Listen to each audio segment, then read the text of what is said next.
So at this stage, I'm going to create a new layer and call it Color Burn Overlay. So I use Control-Shift-N to create a new layer. Now, once I've got this layer created, I'm going to go to the blending mode, select Linear Dodge.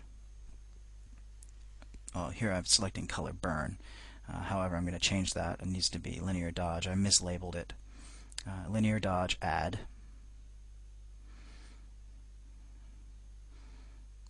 And what I'm going to do is I'm going to select, it may take a little bit of experimentation to find just the right color, but if you select sort of a dark reddish color, it's going to kind of burn that and give a sort of a radiant quality to it as you paint it in. And what will happen is it'll start to look like the skin is translucent. There you go. You can see it's a little overstated. However, I can always dial back the intensity of it. And even though this layer is named Color Burn, it's Linear Dodge.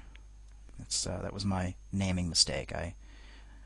I think about this as burning for some reason when I really shouldn't. It's a dodge. So here, as I go in here and paint, watch what happens. I can create a really nice sense of translucency to, for example, the character's head here. Just painting around the rim, and in the cheeks here you can see that it starts to give it a sense of there being backscatter. You can go overboard with this, so you want to be careful. But you can also always dial back the opacity of the layer. It's separate, so.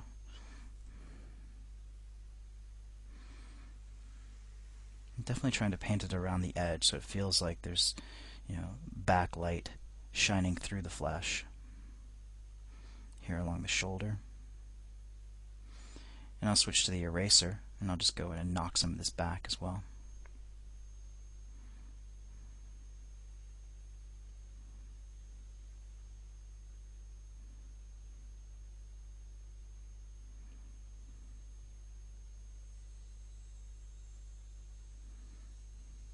And here I'm using the blur tool just to fuzz it out a little bit so it's not quite as distinct. So you can fuzz out the edges and just give it sort of a diffuse kind of ruddy glow. We'll also use this on the centipede to give it a sense of translucency and backlighting, especially on the legs, because the legs are so thin, and it really gives them a really creepy feeling to have kind of like light shining through them.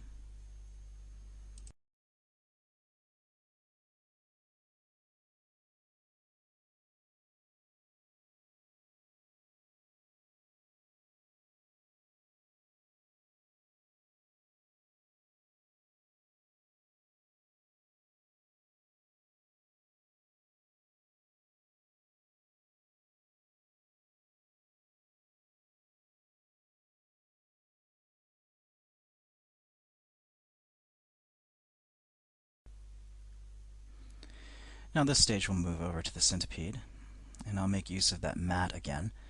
I'm going to isolate just using the magic wand, make a selection just of him, and then using Control-H to hide that selection. Go back and reselect it here. I drop my selection.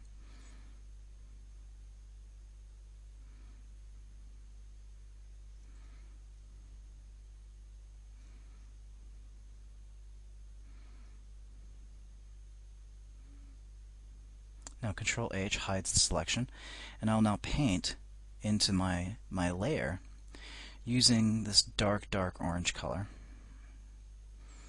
I need to do a few experiments usually just to pick just the right color to get the effect that I want.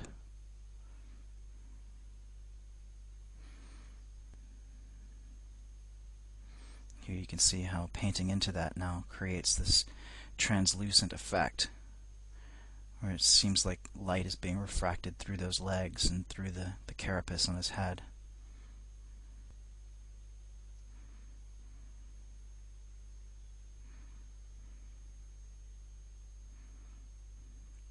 Now I'm going to come down and go into a much ruddier, much more red color. And you can see that that's the shade now or the hue that I get around the edges when I stroke in there.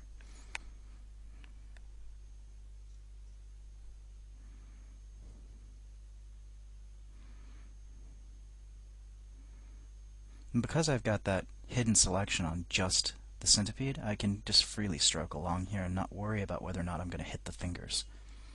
So it's a really good benefit of having one of those masks that's created from each individual element in the Z tool. It's worth the time to make that.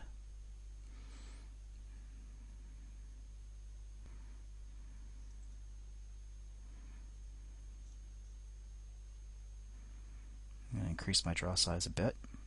There we go.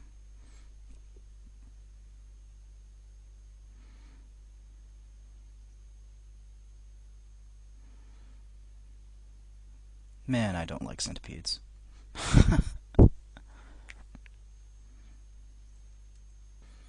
So I'm getting a nice warm glow to this guy now. So I'm going to duplicate the layer with Control J to jump it up. And I'll experiment with setting this to a different blending mode. I'm going to experiment with what happens when I combine these two. Ultimately, it's not what I'm going for. But here you can see if I crunch the levels on this one layer that's sitting on top of my color overlay layer, and if I set this to overlay blending mode, you can see the effects that we get.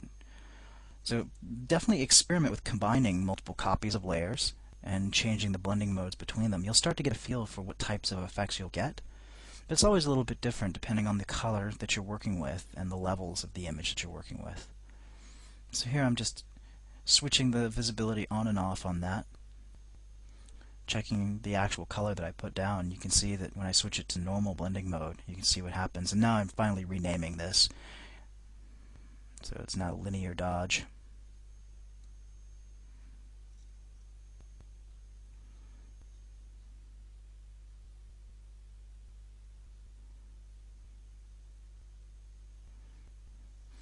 Now going in with the eraser and just knocking out some of the overlay layer. And that's just on the insect.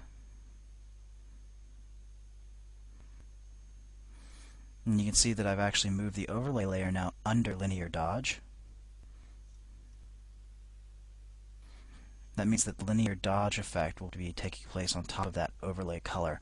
So it just alters the way in which the color is interpreted, the way that effect is applied, depending on the stacking of your layers, because if one color is underneath another, it's going to affect that color. But I've now deleted that layer.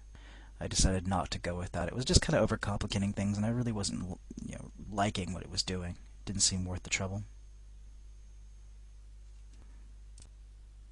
Now at this stage I'm going through with the linear dodge layer, and I'm just trying to add a little bit more backscatter, a little bit more rim light, and see if I can get a nice feel in the rest of the body around the arms and the torso here in a bit. I'm just going to paint a little bit of that glowing red hue into the torso here. There you go. You can see where that rim light's hitting it.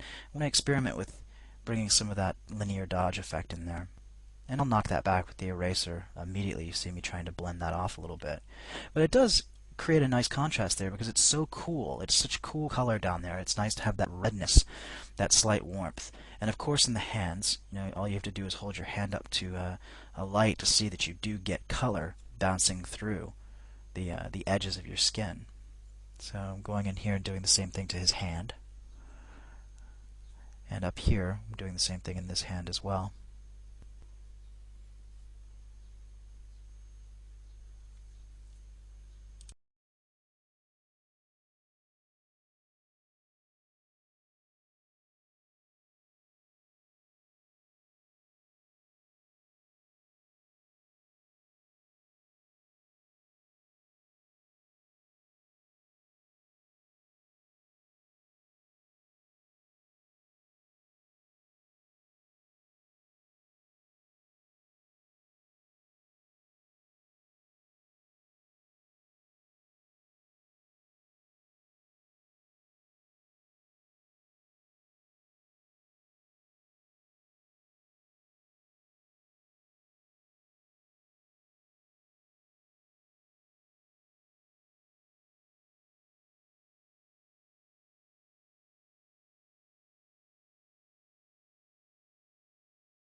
So at this stage, we're going to want to put some kind of a backdrop on here. So what I've done is I've opened up this image, which is just a green piece of metal, really. There's just a distressed bit of metal. So I'm going to select all of this, copy it, and now I'm going to create a new layer. Or actually, I don't even need to create a new layer. Just paste it, Control V. Paste it into this document. Now I'll just drag it down to the background. And now I've got a nice backdrop behind this guy, as you can see here.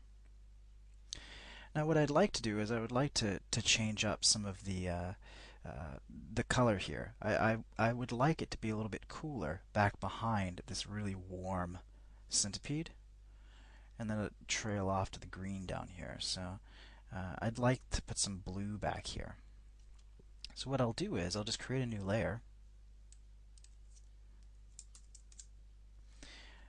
I'll grab the gradient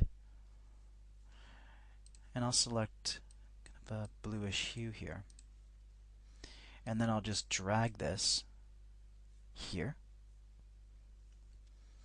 So I want this blue to only be really affecting the background. So what I'll do is I'll just come down to one of the layers that has everything in it, like the color layer, for example. Control click on it, and then I'll just press delete, and it'll knock that out of this particular color layer up here, the gradient blue layer.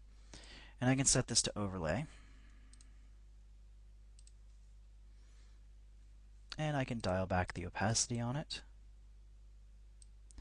Or I can go in using Control B to bring up my color balance. I can adjust the color balance. I can add more blue, add more yellow, which I probably don't want to do because I'm trying to change it from the backdrop here. I can add cyan or add red.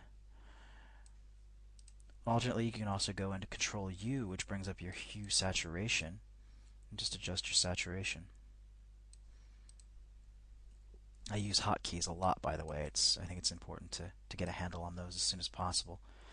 So this is a nice effect for me. I like the fact that I've got this really orange and yellow centipede here up against this cooler backdrop, and then it gradually fades off into more of a yellow-green. So I'm liking that. And this blue-green is a nice contrast to this red-orange because they're complementary colors. So it's easing into that range there where these are going to complement each other. And overall, I just like the way it looks. It feels right to me at this point. Now you can name these. I'll name this backdrop, for example. And you might want to descriptively name your blue gradient layer as well. So I'm going to turn the hair back on now. And what I'll probably want to do here is just adjust these a bit. So I'm going to select the hair, go into transform mode, maybe warp. And sometimes I'll use warp to pull bits of the hair around like this. And you can also go in using the liquify plugin. For example, if I do that, create a selection here, go into filter, liquify, turn on show backdrop so I can actually see what's happening behind the selection. And you can just use the liquify brush to sort of scoot the hair around, just like this.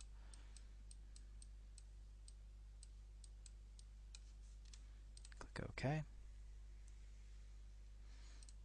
And then I'd want to go back in with my brush, for example. Go to the brush menu.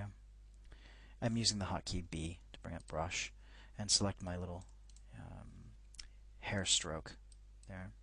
Dial back my opacity and just make a selection. And whoop, I'm selecting blue right now. There we go. Go back to that white and pull a few more strokes through here. Go in with my eraser. And I want to choose something that's got a bit of a rough edge to it, and erase out a bit of that.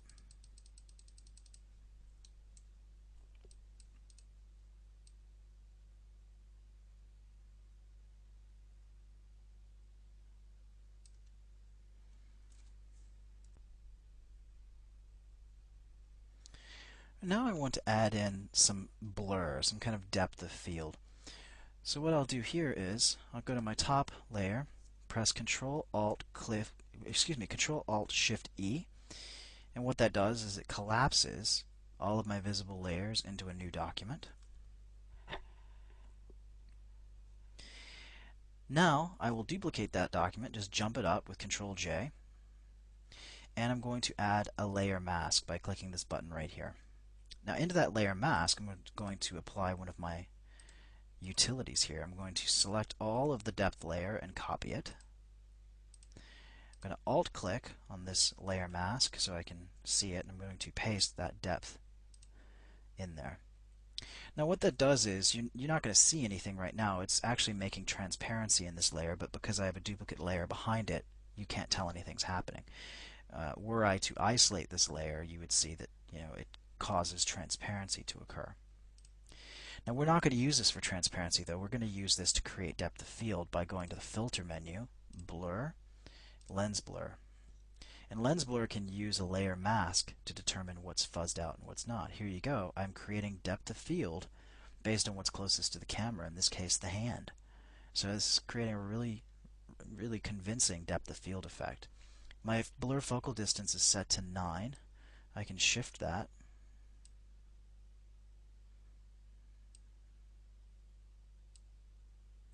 If I turn this way up, see the effect that has. It's actually put this hand into focus now and blurred out the face.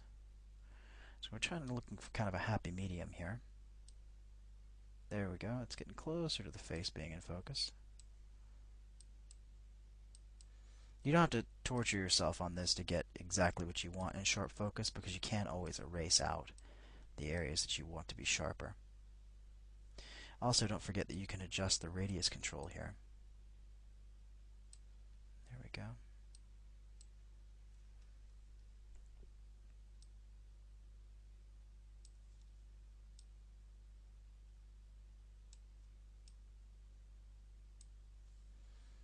It's kind of a nice effect. Sometimes I'll just really overstate it. I'll turn it up really high. As a matter of fact, let's just do that here. Since we've seen the controls here, you can go in and you can tweak these controls very carefully, which does have its benefits. It can be cool. But sometimes I'll just turn it up. Just like that. It gives me a nice fuzzy noise. Click OK. Now I'm not going to see that noise until I right click on that mask and click Delete Layer Mask, and there's my blur now. I'll go in with the eraser brush. I'll select just a round brush, turn down the hardness, turn up the draw size, turn down the opacity, and I'll just erase out the areas that I want in focus. Now what I like to do in these situations is I like to think about the composition of what's in focus. For example, if I want,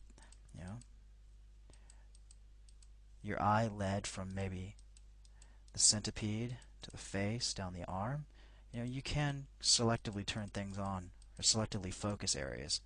I like to pull the things that are closer to the viewer into focus, but I also will try and cheat where I want the eye to go, because your eye isn't going to linger on things that are out of focus. And if you look, there's a lot of graphic artists that do play with that sense of variable focus within the picture plane, like Dave McKean did the covers for the old Neil Gaiman books like Death, and he did the art in the graphic novel of Arkham Asylum. He plays a lot with having various elements in and out of focus. It was something that was rather popular in like the late 90s, and like the credit sequence for like Seven. People played with that sense of variable focus, and it works well still, I think, for creature stuff. Having some things fuzzed out and some things not. It's got an illustrative, painterly quality to it. It can suggest motion as well if you add a bit of motion blur to it. So if it can give it kind of a painterly, dreamlike quality, or a bit of a surreal quality if you push it. So you just want to be careful and make sure that actually suits the subject matter. Like this guy, I think I could really push the blur a little bit more in some areas if I wanted to, but this works out well for me because it's keeping his face nice and sharp. It's keeping the area of the centipede sharp, and the hand is nice and sharp, but I'm losing other areas in blur, which is fine. Now I've thought as well on this guy about creating kind of a halo. So if I Control-Shift-N to create a new layer, go into Brush, Go back to linear dodge. You're thinking a halo, and it's like, well, yeah, halo, because this guy seems like he's a creepy sort of, necromancer figure. Maybe he's got some sort of radiating power in these two areas here. I'm going to go to the eraser brush now. I'm going to use a very, very similar brush, and watch what I'm going to do. I'm just going to knock out the center of that. So it's not quite a lens blur. I really don't want to have a lens blur on here, but I might decide that I want to have a little bit of some sort of framing element. I'm going to come down, control click the body.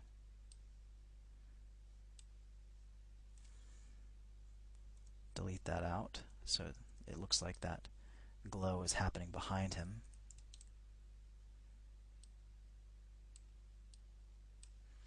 Turn up the opacity on that eraser brush.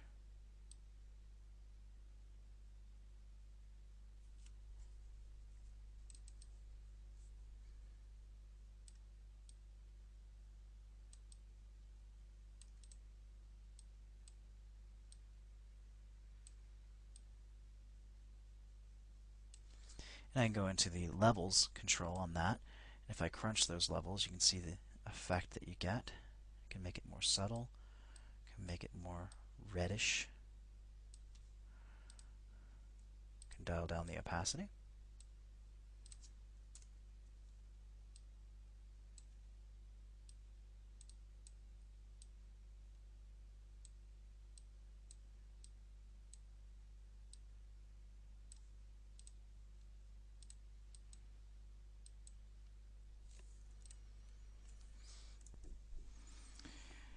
So now we're coming back near the end of the process here. We're just about finished. I just want to point out one change that I made to the composition.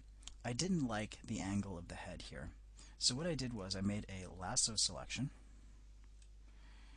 Control J to jump that selection up, then Control T to go into transform mode. I'll move my pivot point down here to around the base of the skull. And then I simply rotated the head. So here's my newly rotated head there. I just used the eraser brush with a very low hardness setting to blend out the edges. And then I can further clean up any see-through, like here on the hair, just by using the rubber stamp tool. Or I could also just turn off these two background images. Oops.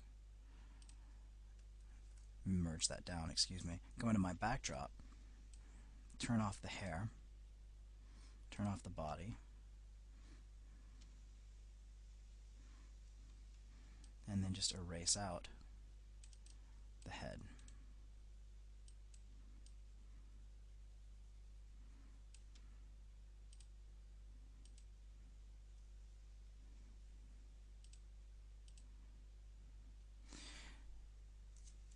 Zoom into the neck here.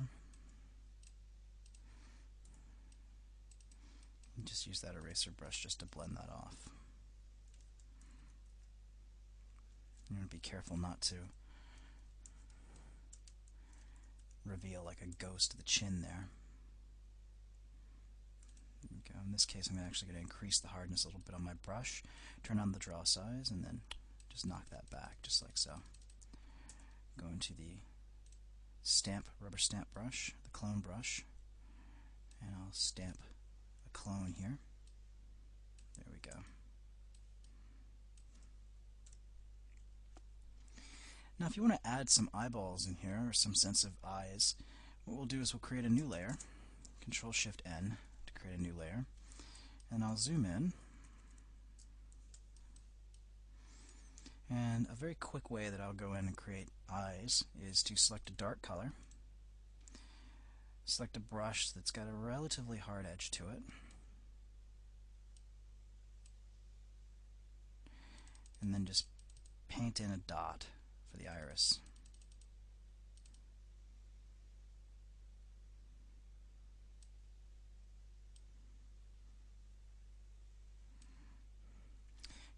Alright. Control J to jump that layer up. And then I'll turn on this transparency lock, which means I'm not going to be able to paint any pixel that doesn't already have color in it. I'm going to go to my brush, turn down the hardness, and then select a color. I think I would like this guy to have kind of yellow amber eyes. Do something like this. I'll turn that draw size up a bit, and now I'm going to tap a stroke a couple times down here where the light would be hitting the iris. It's going to be brighter down here, and I want it to fall off into a bit of shadow up here. If I go into the eraser brush, turn down my intensity on that eraser, and I can actually, undo that. Turn off the transparency lock, because otherwise it's just going to turn the pixels white. And I can create a bit of shadow up here just by erasing that out a little bit. Now I'll create a new layer again. This is going to be my pupils. I'll select that dark color, dial down the draw size,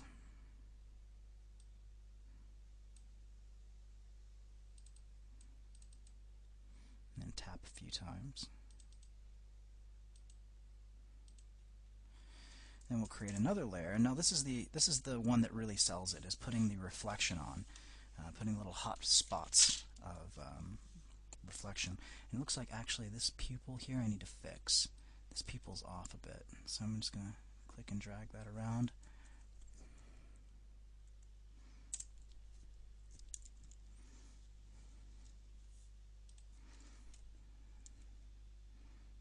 Okay, so I'll zoom back in now.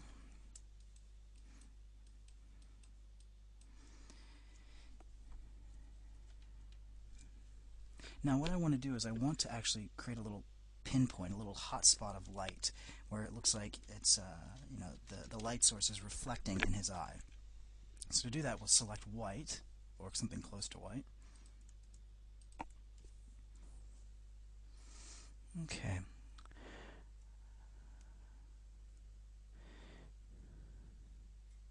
I'm going to dial my draw size down, and we'll raise the hardness just a little bit. Make sure that we're on that new layer we created just for the reflection. And I'm going to go ahead and create just a little bit of a hot spot there. That's a little too low. I'm actually going to dial back my hardness a bit more. There we go. I want that to be about where the light source is.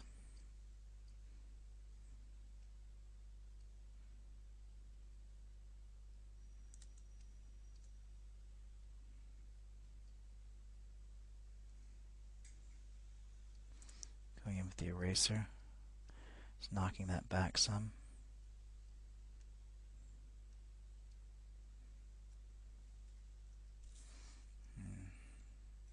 Oops, I'm on the wrong layer.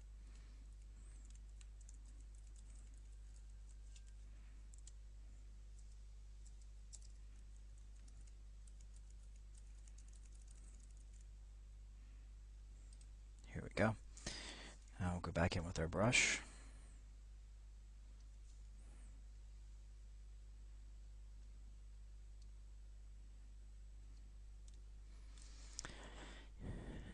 And I'll go into my levels here. You can level them up. Come back down here to the iris color. I can jump a copy of that up and then set that to overlay. And see how that kind of enriches it a bit. Go into the eraser brush again, dial this draw size down pretty low. And then I'll just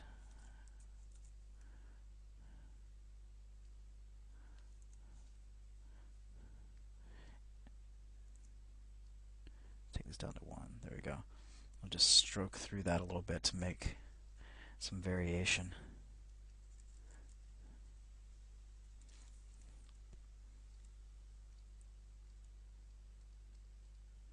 Turn on the transparency lock. I'm just trying to create just a little breaking up of patterning that I would see in the iris there.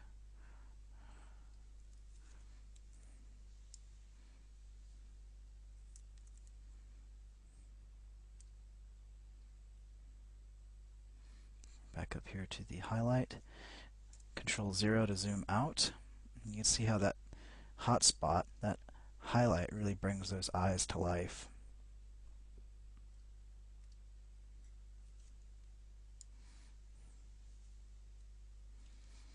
And I want to go ahead and name these layers for clarity. We'll name this highlight.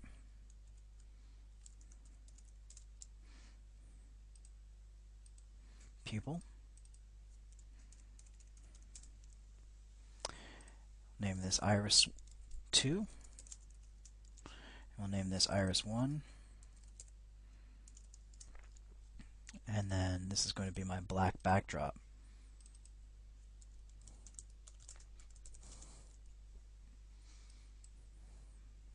So it's a very quick way to go in and create some eyes that have some life to them, some sparkle. And you can take the highlight and move them around a bit, if you want to raise them up, or if you just want to redraw them smaller even. It can really make a big difference, the placement of these little hot spots on the eye. I usually try and bring them across into the black of the eye. I just like the way that looks. And I might grab them and move them around like this as well.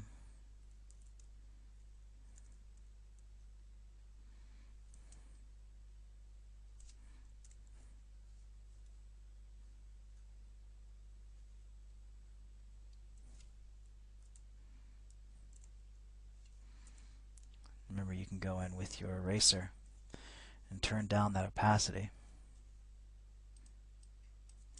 And you can knock back some of this.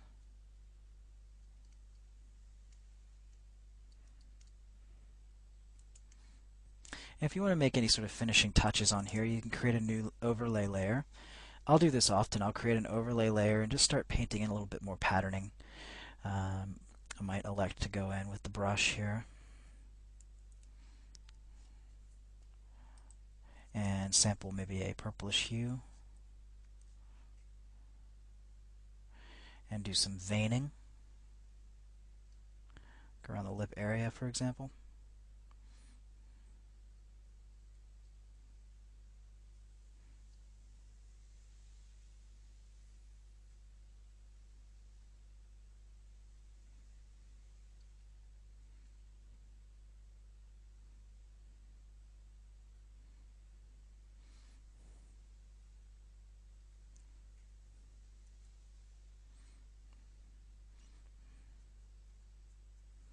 I'm just doing a mottling pass here, just doing squiggles.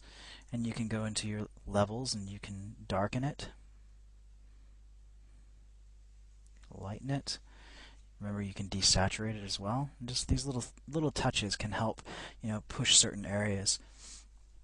I'll also come up here and go to Control Alt Shift E, which makes a flattened copy of everything. I'll select all my previous layers and I'll just group them together.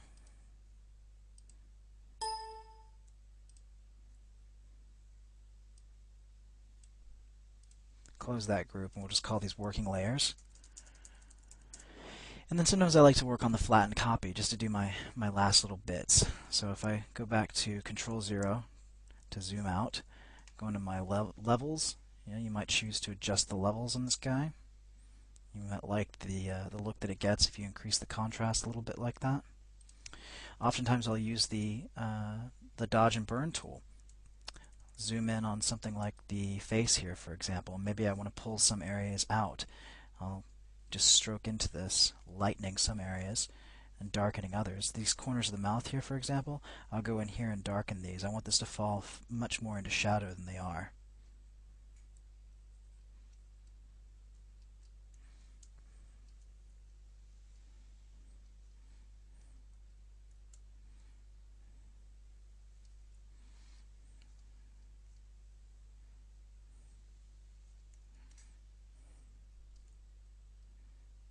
And here I'm trying to catch some highlight on those teeth.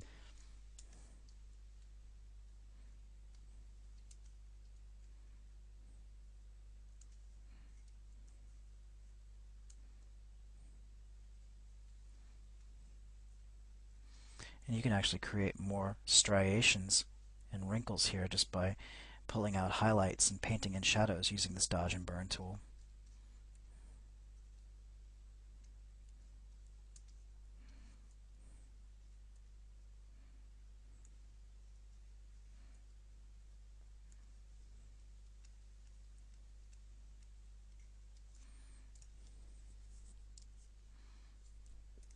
Let's say I want to pull these ribs out a bit. I'll just dial up my draw size here. Probably turn down my exposure a little bit. And then you can just highlight along some of these ribs. You don't want to overdo this, but it can be helpful if you really need it, if you really want to punch something up. You can darken the fingertips and the fingernails here.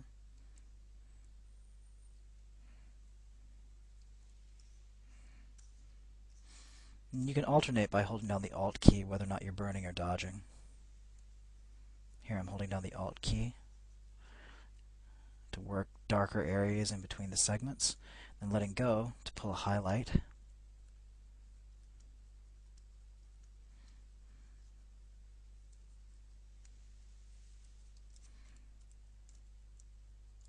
There we go.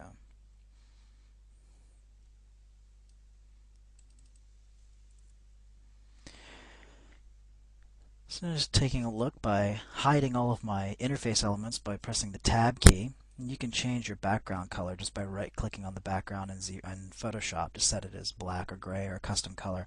I like to evaluate it on black. So it gives me a chance to take a look at this guy and see what he looks like overall. And I can go to Image, Rotate Canvas, and you can flip the canvas horizontally if you want to check him from different angles.